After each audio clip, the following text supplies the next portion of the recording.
Hello, everyone. I wanted to do some real talk about being a spiritual business owner and practitioner. Real talk. I had one friend in mind for this video, like I'm talking to them, but then I thought, this probably is valuable feedback, information, what have you, for many people, not just this one person I had in mind. So I make a video, and in keeping with being real, I just woke up. My hair is all fuzzy. I'm in my PJs. Yeah.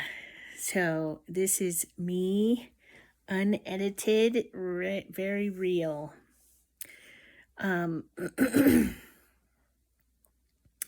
So being a metaphysical reader, which for me has involved being a palm reader, a card reader, an astrologer, for most of my career, more recently adding in numerology products and mediumship products, and more recently means like the last decade. And also classes to do all those things are on the newer end, right? So most of my business has been as a reader, giving readings. And I was, just to give you background, I was taught how to do this in my family. My family has professionals in it and just really into teaching the next generation. And so that's my background. So I started doing it professionally quite young, like, late teens. I started charging money for readings. And I started out very cheaply, like I did not charge much. Then, I'm 50. So at that time, there was very little going on online for business, period. And I was not online at all for business. This was all in person. So, word of mouth, connecting with metaphysical bookstores, doing readings through them. But I think word of mouth was my biggest deal. And then, like my day job was working in offices, like as administrative assistant or whatever, while going to college. So, I had kind of a breakthrough in my 20s because an HR person was like, maybe you should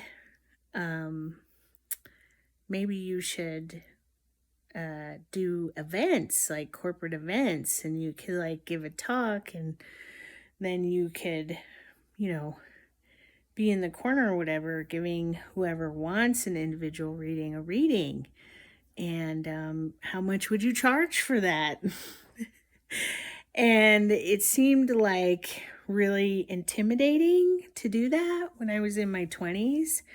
So I was to kind of hopefully say, that they would decide not to do it. I overpriced that a lot.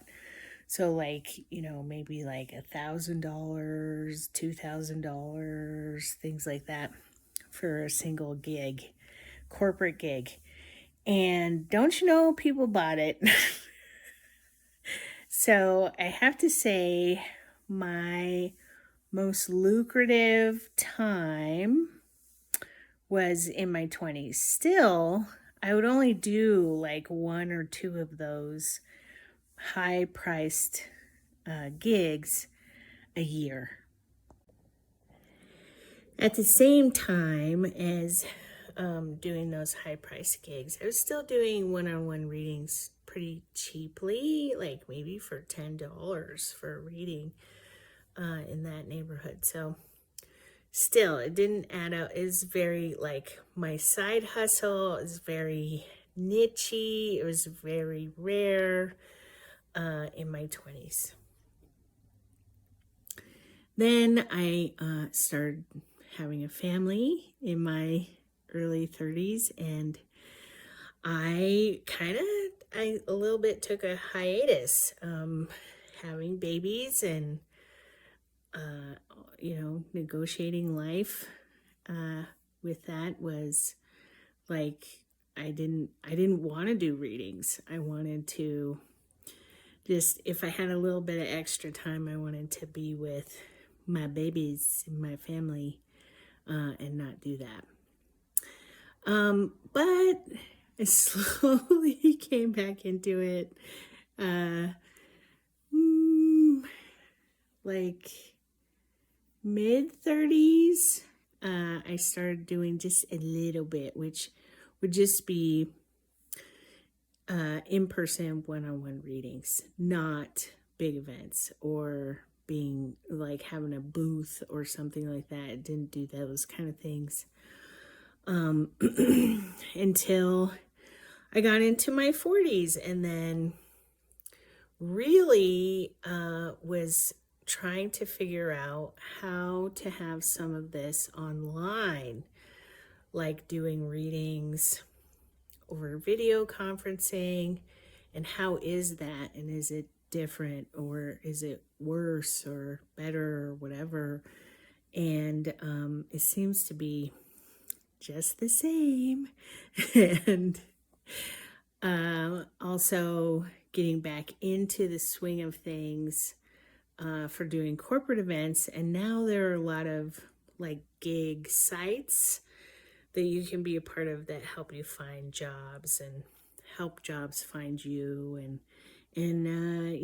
setting that kind of stuff up, and continuing to do my in-person word of mouth gigs as well. So it really picked up and kind of diversified for me in the last 10 years. But still, like, I think my highest earning year for this stuff has been $4,000. And if you know me or you follow me at all, I work it. Like, I'm doing ads. I'm very consistent. I have freebies I offer. I have paid readings. I have my own website. I'm on gig sites. And not all of that is free. I'm in a metaphysical group. Not all of that is free. There is cost associated with all of those things.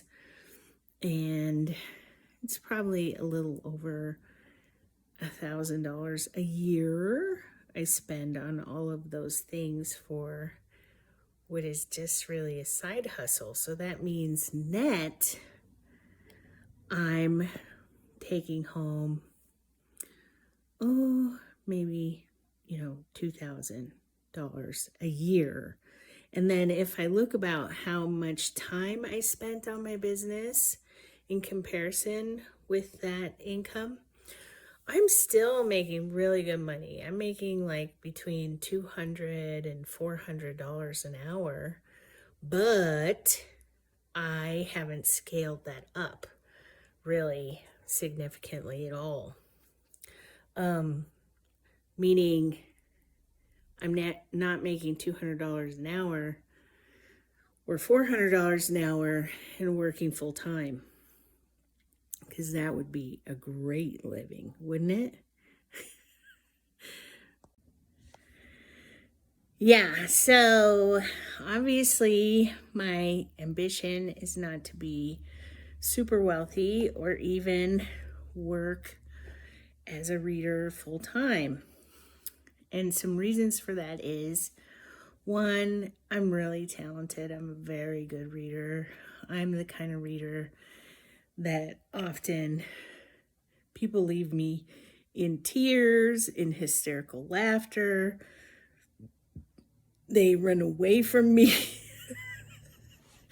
They have a reading like ever from me because it's so intense, or maybe once a year, or, you know, kind of infrequently. And at the same time, they're telling all their people to get readings from me.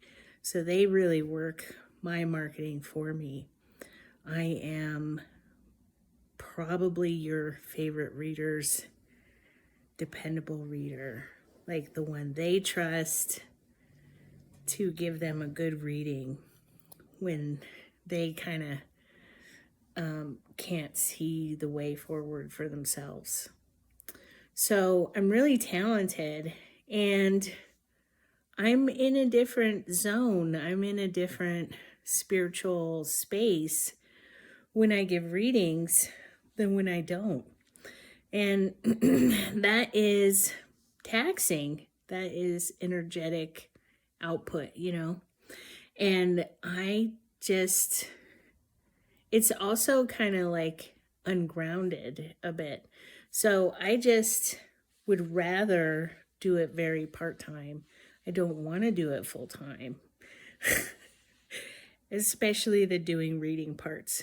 Now, the money side, well, who doesn't like money? I'd love to make money. And so for that, I think I want to dive more into creating passive income kind of products that are not dependent on the one-on-one interaction. So, like, my teenager and I are working on a deck of cards right now, and I just finished an ebook, a short ebook, and I'm kind of outlining a bigger book that is like instructional, stuff like that. I think that might be the way forward. I'm making more money with not a whole lot of work, which is ideal, right? So that being said, I'm pretty content, and I see my metaphysical business as a success for sure. And I'm content with how it's going. And I know for a fact that this will always be a part of my life. This will always be like a side hustle, or, a side thing that I do. And I love that for me. I really do. I love that for me. I think that's great. I think that's as it should be. Okay? I think that's as it should be.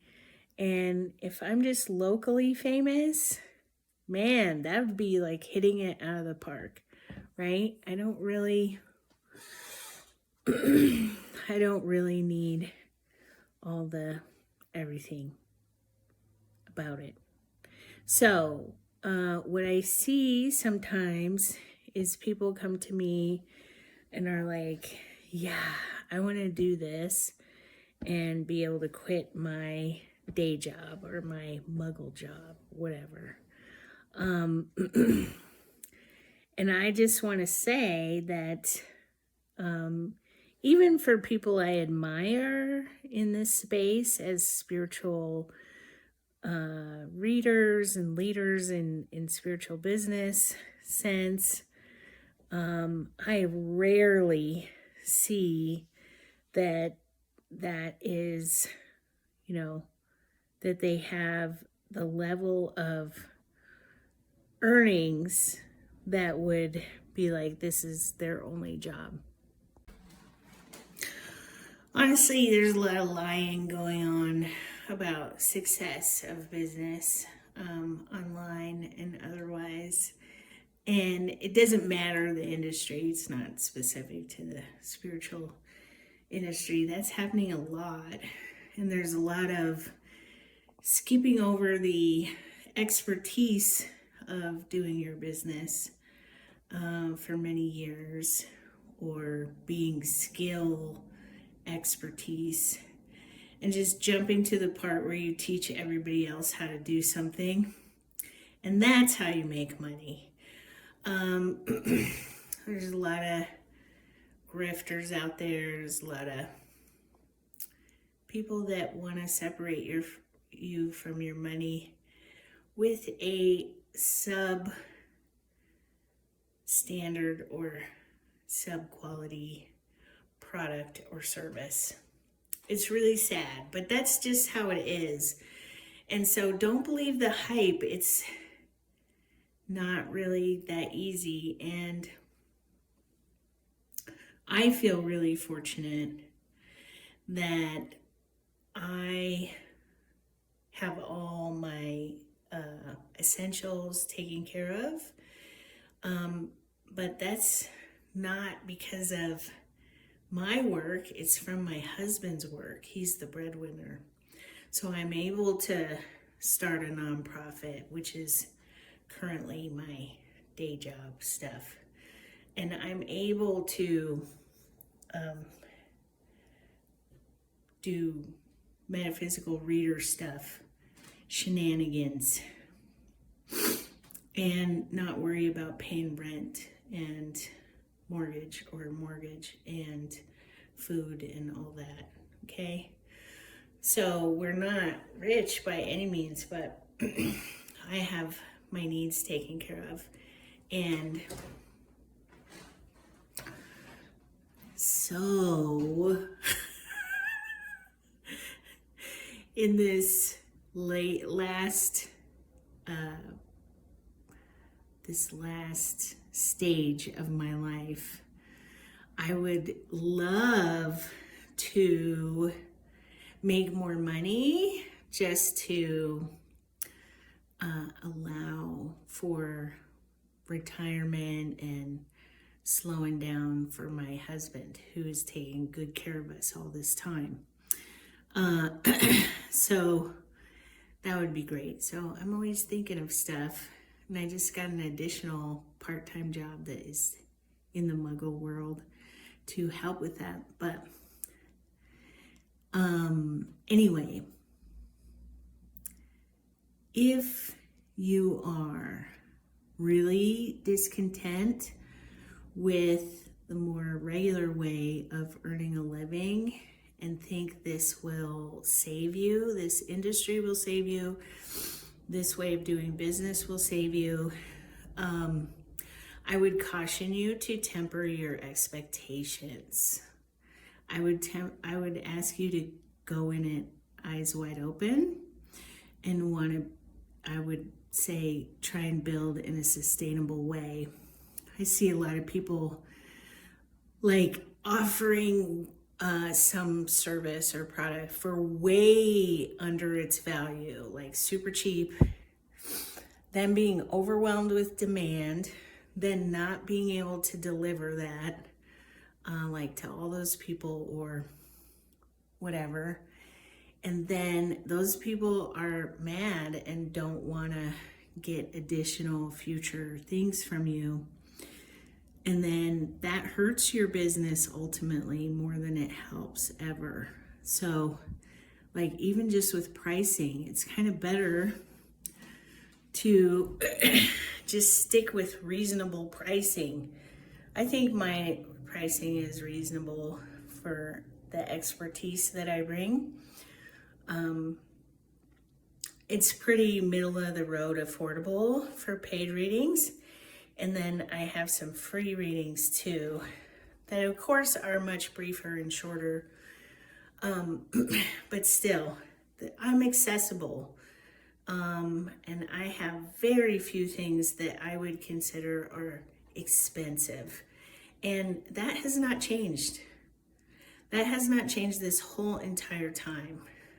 of 30 plus years of being in business. So, in conclusion, real talk about having a spiritual business. It probably won't save you financially.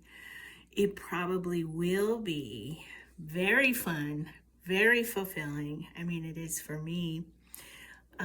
Very conducive with your own spiritual growth and development. All those things. Very conducive to creating community with other people that are like you. All of those are very positive, but not so predictable or that you could count on the security of the dollar bills in this business. And I don't care who tells you differently, it's just not true, okay? And there's a lot of BS artists out there. So I just really wanted to speak my truth about this and encourage you that if you really want to be in this space, to do it with quite a bit of common sense. Know that you're going to have to invest in your infrastructure and in advertisement to be realistic about what you can actually offer when you're considering your prices.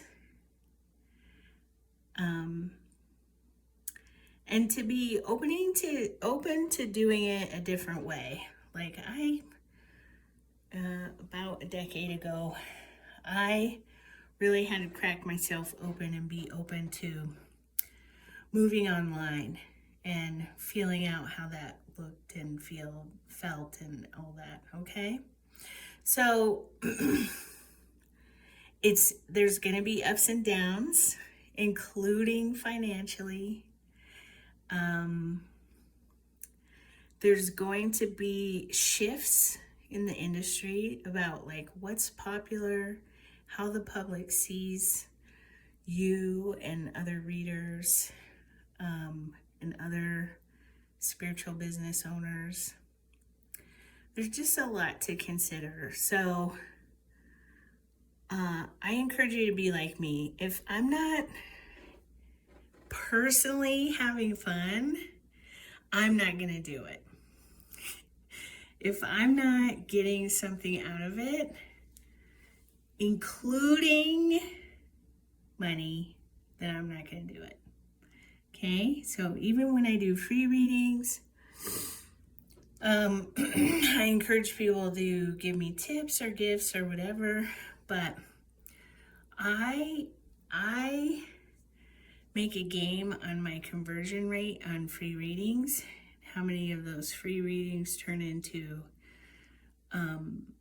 paid readings in the future? And it's crazy high. It's like 50% for me. And I've worked in that area of my business for many years, like how to make that happen. So in my case, free readings do pay off. They are worth it, even financially. Okay, so anyway, if anybody wants to chit chat about it more, I would love to talk about this. I do not have a coaching package or anything. You just talk to me, do a comment or message me or whatever, and I will respond. Okay? We don't have to play games about it. All right. Okay. Have a great day. So, I'm now ready for the day and thought of all this PS content, postscript content for this topic, and I hope this video. So I think passive income is the way to go if you want to scale up while still having, like one-on-one kind of things or one-off products or whatever as part of your business, which I think customers, clients are a big fan of. So I'm not advocating dropping that, but it's really hard to scale that up as far as making more money. So a scalable thing is becoming an affiliate. And so the networking group that I belong to now has a very generous affiliate program for everyone. Any member is an affiliate at 9% of anybody they bring in their membership fees. And the membership fees are $33 a month or $333 a year. And then for oracles like me, the affiliate percentage is 33%. So that's great. And that has great potential. But real talk, we're keeping it real here in this video. Real talk is that I feel like I'm the only one in Oracle that is trying to bring in new members on the regular, that is attracting new members at all. So it's a small group, and it remains a small group. And as long as it remains small, there's not very much opportunity for any of us to make money.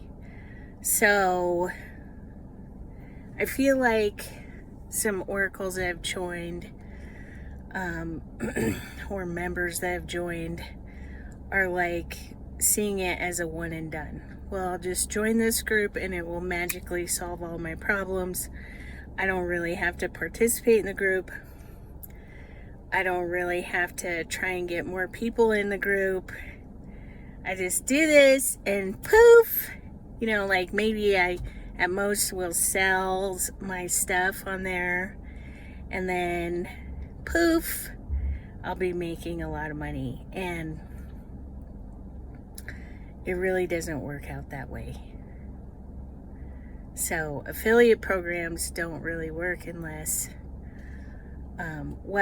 affiliate programs based on membership don't really work unless there's lots of members. Right? Makes sense math-wise? So if you are watching this and you are in Oracle Collective, you need to get your whole everything together. And if you're not, and you'd like to join an Oracle Collective, I don't want you to join unless you're like, and when I'm in there, I will prioritize trying to make it grow. There is an Oracle in there that I never have seen her mention Oracle Collective once in any social media space. That's crazy. And she did pay dues. That's crazy. So don't just like sit on opportunities. There's no get rich quick that I've seen. Man, if I see it though, I'll share it with you. Okay? And you share it with me, okay? But no grifters allowed.